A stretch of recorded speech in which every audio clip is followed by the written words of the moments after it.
কামরুল, দুর্যোগ মোকাবেলায় প্রশাসন কি কি ধরনের ব্যবস্থা নিয়েছে এবং তিন দিকে মেঘনা, একদিকে বঙ্গোপসাগর বেষ্টিত ভোলা, এর আবহাওয়া কেমন এখন?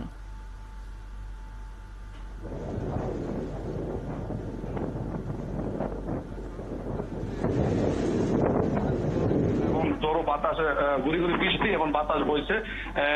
তবে আমি আবহাওয়ার সাথে কথা বলেছি, তারা আমাদেরকে যেমনটি জানিয়েছেন যে বাতাসের গতিবেগ এখন ঘন্টায় 52 থেকে 80 কিলোমিটার বেগে বইছে। তবে সকাল থেকে বৃষ্টি হলেও এই মুহূর্তে কিন্তু রৌদ্র রয়েছে, তবে বাতাসের গতিবেগ কিন্তু অনেক বেশি। এখানে কিন্তু এই বাতাসের কারণে কিন্তু মেঘনা অনেকটা উত্তাল হয়ে আছে। সে কারণে কিন্তু মেঘনায় কোনো জেলে, বিশেষ করে আপনি জানেন যে ভোলাতে কিন্তু প্রচুর পরিমাণ জেলে রয়েছে, সেই জেলেরা কিন্তু নদীতে মাছ ধরে। তারা কিন্তু এখন অনেকটা নদী, মেঘনা নদী অনেকটা জেলে শূন্য হয়ে রয়েছে। জেলেরা তাদের যে ট্রলারগুলো রয়েছে সেই ট্রলারগুলা কিন্তু উপরে উঠিয়ে রেখেছে।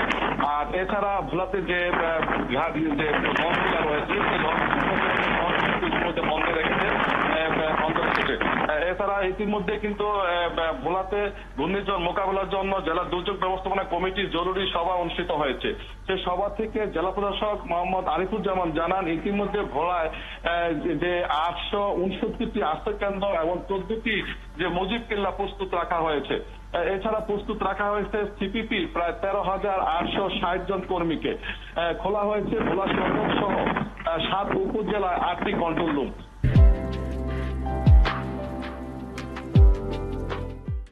পাশাপাশি পর্যাপ্ত ত্রাণ মজুত রাখা হয়েছে বলে জানান জেলা প্রশাসক। এছাড়া যে আপনি জানেন যে ভোলাতে প্রায় বিচ্ছিন্ন কয়েকটি চলাচল রয়েছে,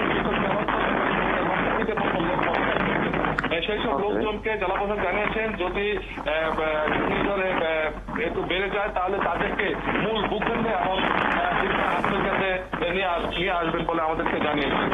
এছাড়া আমরা আশ্রয়কেন্দ্র সকাল থেকে দেখেছি যে আশ্রয়কেন্দ্র কিন্তু এখন পর্যন্ত কোনো লোক আসেনি। তবে সিপিপি এবং অন্যান্য কোস্টগার্ড যারা রয়েছেন তারা কিন্তু এখানে মাইকিং করছেন। তারা যা বলছেন যে যদি বাতাসের গতিবেগ এমন বেড়ে যায় তাহলে সকলকে যেন আশ্রয়কেন্দ্রে যাওয়ার জন্য। আপনি খবর রাখতে থাকুন। আমরা বরগুনার খবর জানতে চাই। সহকর্মী ইমরান হোসেন যুক্ত হয়েছেন এর মধ্যে আমাদের সঙ্গে। ইমরান, বরগুনায় কোন উপজেলায় এই মুহূর্তে আপনি আছেন এবং সেখানে ঘূর্ণিঝড় মোকাবেলার জন্য প্রশাসনের পক্ষ থেকে কি কি ব্যবস্থা নেওয়া হলো?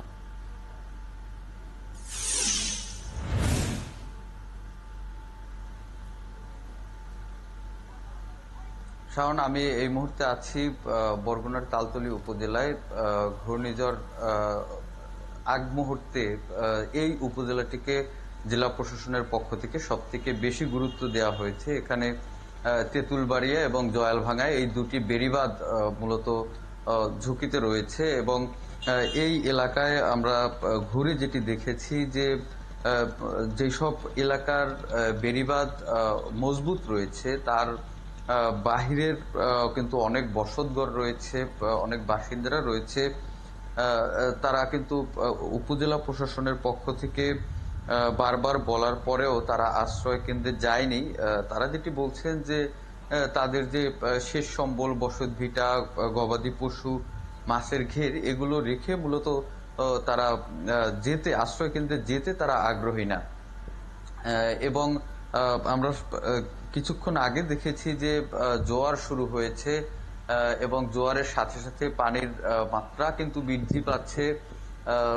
পানি উন্নয়ন বোর্ডের পক্ষ থেকে বলা হয়েছে যে পূর্ণিমার যে জোয়ারের চাপে মূলত পানি স্বাভাবিকের থেকে অনেকটাই বৃদ্ধি পাবে এবং এখানের যারা প্রশাসনের যারা রয়েছেন তারা কিন্তু বারবার করে বলেছিলেন যে ঝুঁকিপূর্ণ এলাকার বাসিন্দাদের সরে আসার জন্য। বরগুনা পানি উন্নয়ন বোর্ডের দেওয়া তথ্য মতে এখানে 1 কিলোমিটার বাঁধ ঝুঁকিপূর্ণ, 5টি পয়েন্ট 1 কিলোমিটার বাঁধের। কিন্তু এখানের যারা স্থানীয় যারা জনপ্রতিনিধি রয়েছেন তারা কিন্তু বিশেষ করে সদরের Naltona union, M Baliatali union, এই দুইটি ইউনিয়নই কিন্তু প্রায় 1 কিলোমিটার বাঁধ ঝুঁকিপূর্ণ রয়েছে এবং বেতাগীর কালিকাবাড়ি যেটিও কিন্তু খুবই খারাপ অবস্থায় রয়েছে। যে কোনো মুহূর্তে বিগত দিনে আমরা দেখেছি যে এইসব বাঁধ ভেঙে এইসব এলাকাগুলো প্লাবিত হয়েছে এবং এবারও কিন্তু সেই আশঙ্কাই করা হচ্ছে বিগত দিনে যেসব ঘূর্ণিঝড় রয়েছে সিডর, আইলা, মহসিন, রোয়ানু, আমপান সহ প্রত্যেকটি ঘূর্ণিঝড়ে বরগুনায় কিন্তু এইসব বেড়িবাঁধগুলো বারবার ভেঙে যায় এবং পানি উন্নয়ন বোর্ডের পক্ষ থেকে তখন জরুরি মেরামত করে তখন আবার তারা প্রস্তুত রাখেন এবং এখন পানি উন্নয়ন বোর্ড বলছেন এই ভাঙা যেসব ঝুঁকিপূর্ণ যেসব বেড়িবাঁধ রয়েছে সেসব জায়গা যদি আবার ছুটে যায় পানির চাপে, তাহলে কিন্তু তারা জিও ব্যাগ প্রস্তুত রেখেছেন, সেটির মাধ্যমে তারা সাময়িক সময়ের জন্য তারা বাঁধ মেরামতের কাজ করে যাবেন। এবং যেটি আপনি বলছিলেন যে প্রশাসনের পক্ষ থেকে তাদের জন্য প্রয়োজনীয় সবকিছুই করা হচ্ছে, কিন্তু সাধারণ মানুষের মধ্যে আগ্রহ দেখা যাচ্ছে না তেমন আশ্রয় কেন্দ্রে যাবার, কারণ তাদের যে স্থাবর অস্থাবর যা কিছু আছে সেগুলো ছেড়ে তারা আসতে রাজি হচ্ছেন না। খবর রাখতে থাকুন, এরপরে নিশ্চয়ই আরো বিস্তারিত তথ্যের জন্য পরবর্তী সংবাদ সংযোগে ফিরবো আপনার কাছে।